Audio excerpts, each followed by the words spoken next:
Alright folks, this is Pitching Ace 88 and we're back. Play Criminal Case on Facebook, case number 51, going on to chapter number 2, where it all ends here. Well, it's Martha. The person who sneaked in the mayor's headquarters right before Adam was killed was Martha Price. But what was she doing in the mayor's headquarters? Could she have killed Adam? This is insane. We need to go talk to her right now. Well, Mrs. Price can wait, Jones. I want you to go secure the stand where the election's winner will be announced. But Chief, we can't lose time on finding Mr. Bentley's murder is top priority, but so is the election winner's security. We can't leave anything to chance. I'm counting on you, Inspector Ace. Go talk to Martha, but don't forget to check out the election stand on the way. I'm kind of annoyed with you. He's being a little bit more aggressive at telling us exactly what to do. But again, from case 1, he never really even recognized us, so... Well, Mrs. Price, we have the proof that you sneaked inside the Red Party's headquarters when nobody else was around. I wasn't. This is a lie. This is Johnson's doing. He's trying to shift the blame. Mrs. Price, we have actual video footage of you inside the offices. There's no room for doubt. Look, this had nothing to do with Adam Bentley, I swear. I was just... Well, you know how it is. I knew Johnson would have something planned for today. We campaigned for months, but election day is when everything really matters. I just wanted to check what they had planned, to be prepared to counterattack. That's all. Well, you know, Ace, I'm really glad the elections end today. I don't think I could have dealt with those bloody politicians one more day. What gets to me is that we can never trust them about anything. It's like lying's built into their DNA. You're right, of course. Ranting won't get us anywhere. What do you say we do take another look at that hotel lobby? It was the last place Adam went before getting killed, after all. Ooh.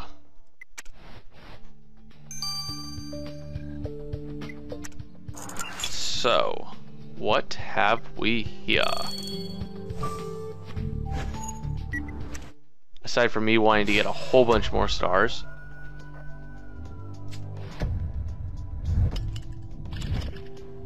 Alright, we got dog here, counterbell. Trying to see where that thing is. I don't know where anything is. Alright, here we go. There we go. Umbrella. Shoot. Umbrella. Cocktail. Counterbell. That's not a box. That's a box.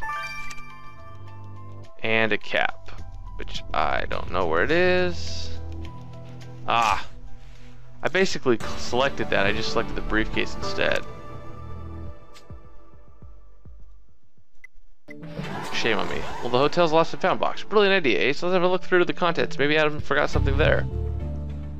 That's actually a really good idea. Another 7%. Nice. I like it.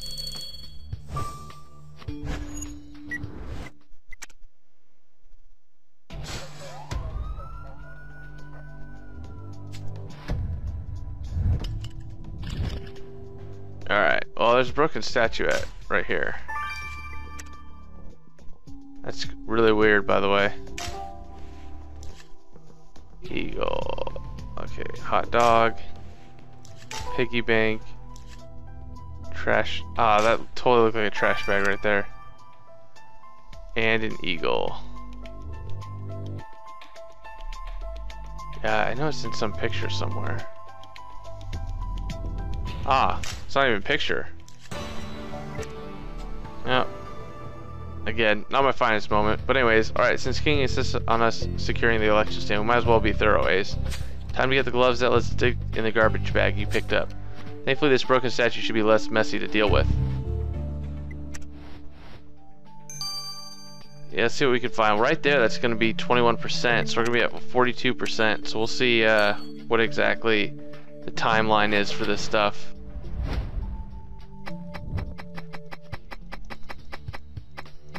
Oh, come on. I selected it. Bingo, you found Adam's notebook in the hotel's lost and found box, and a page has been torn. Always very suspicious. Let's get a closer look at this, Ace. We need to figure out what was written on that missing page. Yeah, we do.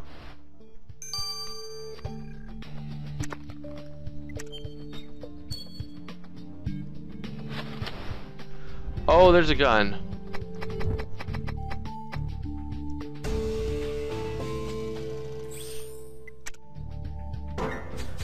What is this gun doing in the garbage bag? Right where the election results are to be announced, too. Oh, well spotted, Ace. Someone has clearly tried to erase this gun's serial number. That's super fishy. Thankfully, you've proven time and time again how you good are at deciphering codes, Ace. Care to give it a go with this gun? Yes I do. care in a good way, of course. Let's repair this statuette. Oh. There's not even that much to this.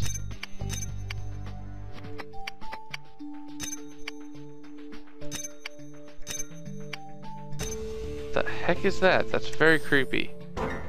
Oh dear goodness, whoever thought it would be a good idea to create a garden gnome that looks like Mayor Johnson? This might haunt my dreams for years to come, Ace. I hope you're aware of it. You're right. There's a camera in that horror's eye.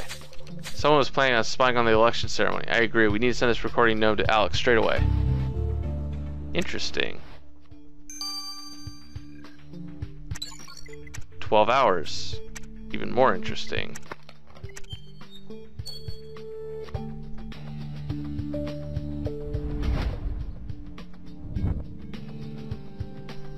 Jerry Bigwall, Roland Vane. Holy crap. Interesting. The page that was torn off at Adam's notebook was about money. I guess it makes sense. And look at the names. Jerry Bigwell, Walter Fairbanks, Roland Vane. Those were Adam's friends, and they're all dead. What about the sums listed next to the names? Do you think Adam was borrowing money from them? After all, the last thing he wrote was need more money. And since he was obviously renting his suits and his cars. Well, you're right. Trying to fit into the Maple Heights must have cost him a lot. The constant need to spend cash must have been overwhelming. Who knows what the need of money might have driven him to do. We definitely need to keep this in mind, Ace. Yeah. I'm keeping it in mind. How much you want to bet that this handgun has 12 hours as well to it?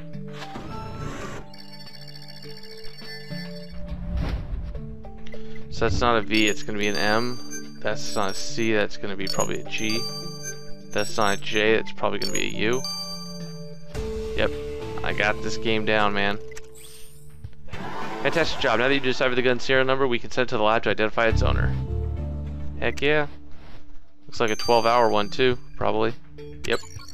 So I'll see you guys back here in 12 hours. Man, we are progressing through this. See you guys in a little bit. Alright folks, let's finish off the gnome. Well, Ace had a look at that horrible gnome's spying system, and I know who left in front of the election stand. The video doesn't leave room for imagination. The person who placed this gnome here is the mayor's own mother, Mrs. Serena Johnson. I know she's overprotective of her son, but she's taking things too far. Ace, what do you say we get an explanation from Mrs. Johnson? I would say that sounds like a great idea. Alright, let's go talk to her. Inspector Ace, what a nice surprise. I'm afraid I do not have much time, though. So many things to do, you understand? Oh, what are you holding? You prepared my gnome. How wonderful. Isn't it handsome? Just like my darling boy. Yes, about that gnome. We'd be really interested in knowing why you hid a camera inside of it, Mrs. Johnson. Well, for security, of course. How else could I make sure that nothing would happen to my boy when he gets reelected? Short of a gun with me, taking a gun with me to the election speech, which I still intend to do, I'm a very good shot, you know. Mrs. Johnson, the election results aren't even in yet. Yeah, but it's pretty obvious Howard is going to win, and there are many people who might not be pleased by this. Just look what happened to Mr. Bentley. He was killed in my son's headquarters. Whoever it did might have been targeting Howard, and I'm not sure, but I'm convinced you're doing your best to protect him. Wow. Throwing me under the bus there, are you? Alright, let's finish off this thing. Alright, let's figure out where the serial number came from. Well, you never believe this, Ace. The gun you found hidden in front of the election stand is registered to Tony Marconi. What? But he's in prison. I mean, the way he goes about it sounds more like a hotel, but surely people wouldn't allow...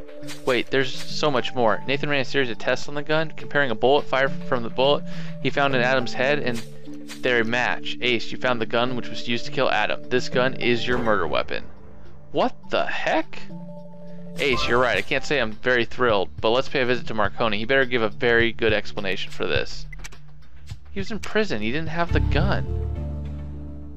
Come on, Jones. Think about this. Think about it. Starting to have a little bit of thoughts in my head. You again, Inspector Ace. If it's about somebody's death, I can assure you I've been locked in my cell all day like a good boy. Oh, really? Then how come Adam Bentley was shot with your gun, Marconi? Adam Bentley was killed with my gun? How clever. But surely you know that the gun you're holding was confiscated to me by the police force years ago. I'll admit, the execution sounds like me. I've always been really good with a gun. Else, I wouldn't have survived for long. But I had no interest in Mr. Bentley. We know you've got something to do with Adam's death, Marconi, and we'll prove it. What's to say you aren't on one of your temporary releases for today, huh? I can only go out on Saturdays, Jones. Inspector Ace, next time you visit, leave the angry mutt at home. His barking's so much worse than his bite. Oh, calling Jones out. What? Hey, something tells me Adam's murder is gonna be a devil to solve. So far, the only certainty we have is that Adam was killed by someone right-handed who's really good with a gun. And he was executed inside the mayor's headquarters, which can't be a coincidence. Could Adam's friendship with the mayor be the reason for his death? I guess Serena wouldn't appreciate a nobody turning around her precious son. And Adam trying to get into Martha's good graces wasn't clever either. You don't play in both camps without angering everyone. And we know Martha had access to the crime scene. Mind if I butt in, Ace? Remember how Marconi's gun was used to kill Adam? I thought it was strange, him being in prison and all, so I decided to dig deeper. It turns out this gun was confiscated from him when he got arrested for driving under the influence years ago, and was confiscated by Chief King. Wait, you're seriously telling us that you think Chief could have kept the gun? Are you? He's the chief. Well, he wasn't back then, and I'm not saying he stole it. The gun was filed as an evidence upon Marconi's arrest, but at some point it disappeared. Ace, what do you think about this? I mean, sure, King has always been fiercely protective of the mayor, and he did tell us that we should consider the fact that 3 of Adam's friends had already been killed as a threat to Howard Johnson. Oh my goodness, you're right. Chief King is a plausible suspect. Oh, say what? Well, anyways, guys, that concludes Chapter 2. Stay tuned because we are going to be going to Chapter 3 very soon. See you guys all in a little bit. This has been Pitching Ace 88. Over and out.